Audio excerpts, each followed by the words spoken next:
nasa manunulat na si Amado V. Hernandez. Luha ng Buhaya.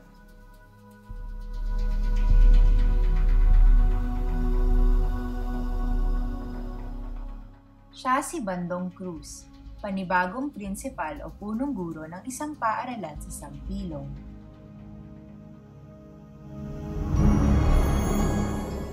Si Doña Leona Grande, asawa ni Don Severo, ang mag-asawang mayaman at mapang-abuso sa Sampilong.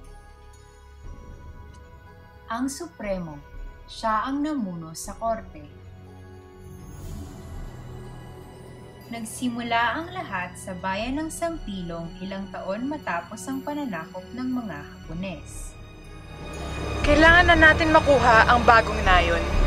Yung tinatawag na tambakan ng hampas lupa. Maaring ding yung pagkakitaan ng pera. Maganda nga sabi ko to kay Severo. Lubhang matutuwa siya.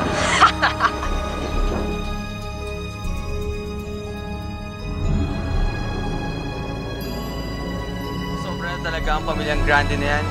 Ang dami na ng mga magsasaka ang nasasaktan at nagkakasakit dahil sa kasakiman ng kanilang pamilya. Ngayon gusto pa nila ako ipatanggal sa aking pagkapunong guro. Lalaban tayo.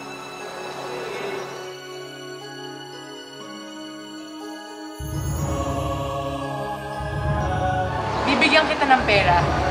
Basta lang, huwag mong sabihin ng totoo na ang lupa na yun ay hindi amin. Hindi talaga sa amin yung, hindi talaga pag-aari namin yun. Basta, ito, pera. Huwag mong sabihin ng totoo. Ha? Deal?